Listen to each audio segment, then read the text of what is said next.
रगड़ यानी फ्रिक्शन एक ऐसी कुव्वत है जिसके बारे में हम शायद रोज नहीं सोचते, लेकिन सच तो यह है कि ये हर जगह है। यही वो कुव्वत है जो हमें चलने देती है और यही वो कुव्वत है जो बड़ी बड़ी मशीनों को घिसा देती है। तो आइए आज जरा इस नादीदा, इस अनसीन फोर्स को समझने की कोशिश करते हैं जो हमारी दुनिया को असल में चला रही है।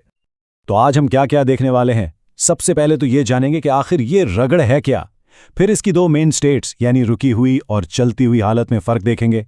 इसके बाद इसकी कुछ और किस्मों पर भी बात करेंगे, जैसे रोलिंग और फ्लोइंग। फिर समझेंगे कि गिरफ्त के उसूल क्या हैं, और आखिर में ये बड़ा दिलचस्प सवाल कि रगड़ हमारी दोस्त है या दुश्मन। चलें जी, तो शुरू करते हैं अपने पहले हिस्से से, नादीदा कुव्वत, और समझते हैं कि हमारे इर्द गिर्द मौजूद ये मुज़ाहमत, ये रेजिस्टेंस आखिर है क्या चीज़।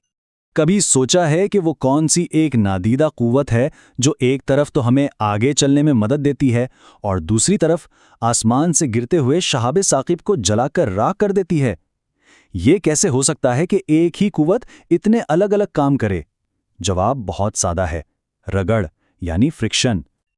तो रगड़ की तारीफ क्या है? बहुत ही आसान लफ्ज़ों में, जब भी दो सतह यानी सरफेसेस एक दूसरे से टकराती हैं और हरकत करने की कोशिश करती हैं, तो एक कुव्वत उनको रोकने की कोशिश करती है। यही रगड़ है। ये हमेशा मोशन की मुखालिफ सिमत में काम करती है। लेकिन ये सिर्फ एक रुकावट नहीं है, बल्कि ये एक ऐसी कुव्वत भी है जो बहुत कुछ तख्लीक करती है, जिस पर हम आगे बात करेंगे। ठीक है, अब आते हैं फ्रिक्शन को समझने के सबसे अहम नुक्ते पर। रगड़ की दो बुनियादी हालतें हैं, एक जब कोई चीज़ रुकी हुई हो और दूसरी जब वो हरकत में हो। इनको हम कहते हैं स्टैटिक फ्रिक्शन यानी सुकूनी रगड़, और काइनेटिक फ्रिक्शन यानी हरकी रगड़। नाम से ही अंदाजा हो जाता है ना? एक वो जो किसी चीज़ को हरकत शुरू करने से रोकती है, और दूसरी वो जो चलती हुई चीज़ पर असर करती है। इसे समझने के लिए एक भारी बॉक्स को सोचें। आप उसको हल्का सा धक्का देते हैं, लेकिन वो अपनी जगह से नहीं हिलता। ऐसा क्यों होता है? क्योंकि स्टैटिक फ्रिक्शन आपकी कुव्वत का मुकाबला कर रही है। ये एक तरह की चिपकने वाली कुव्वत है जो उसे हिलने नहीं दे रही है। लेकिन फिर आप थोड़ा और जोर लगाते हैं और बॉक्स चलना शुरू हो जाता है। जैसे ही वो हरकत में आता है, स्टैटिक फ्रिक्शन की जगह काइनेटिक फ्रिक्शन ले लेती है। ये फिसलने वाली कुव्वत है।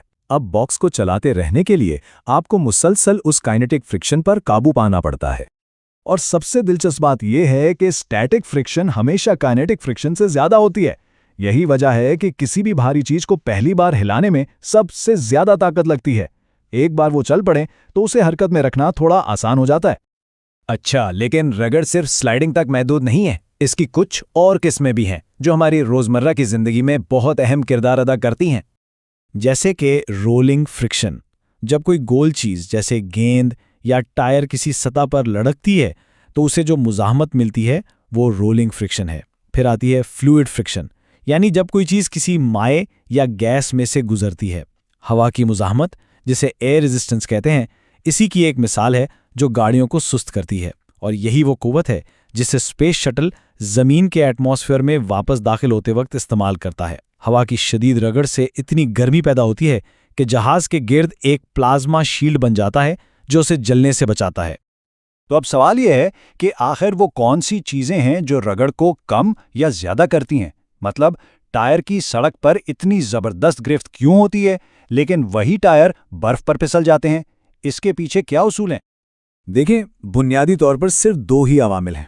पहला, सतहों की अपनी नौइयत कैसी है, यानी वो खुरदरी हैं, हमवार हैं, किस मटेरियल की बनी है। और दूसरा, इन दोनों सतहों को एक दूसरे पर कितना दबाया जा रहा है। साइंसदानों ने इस ग्रिपीनेस को नापने के लिए एक पैमाना बनाया है जिसे कहते हैं कोएफिशिएंट ऑफ फ्रिक्शन। ये बस एक नंबर होता है। ये नंबर जितना ज्यादा होगा, समझें, रगड़ भी उतनी ही ज्यादा होगी। ये टेबल देखें तो बात बिल्कुल वाज़े हो जाती है। खुश्क कंक्रीट पर रबड़ का कोएफिशिएंट तकरीबन 1.0 है, मतलब बहुत ज्यादा ग्रिप्त है। दूसरी तरफ बर्फ पर स्टील को देखें, सिर्फ 0.03, इसलिए वो इतना ज्यादा फिसलता है। और दूसरा फैक्टर है नॉर्मल फोर्स।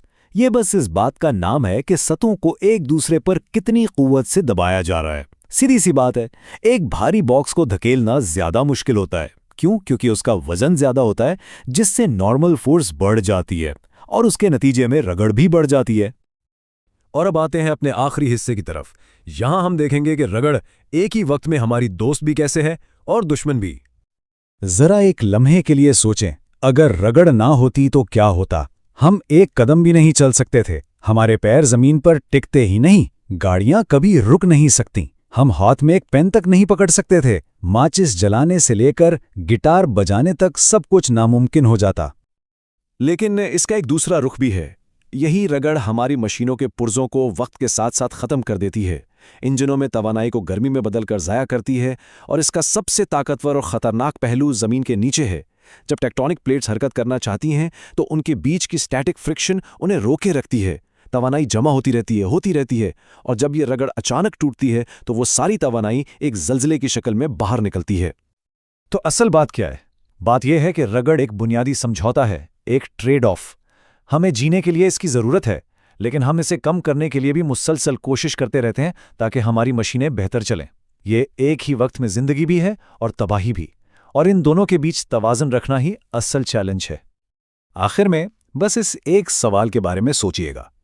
एक ऐसी दुनिया का तसव्वुर करें जहां फ्रिक्शन बिल्कुल सिफर हो, बिल्कुल भी ना हो। इस दुनिया में क्या होगा जब कोई सिर्फ एक कदम उठाने की कोशिश करेगा? सिर्फ इस एक लम्हे का तसव्वुर ही हमें यह समझा देता है कि यह नादीदा कुव्वत हमारी जिंदगी के लिए कितनी ज़रूरी है।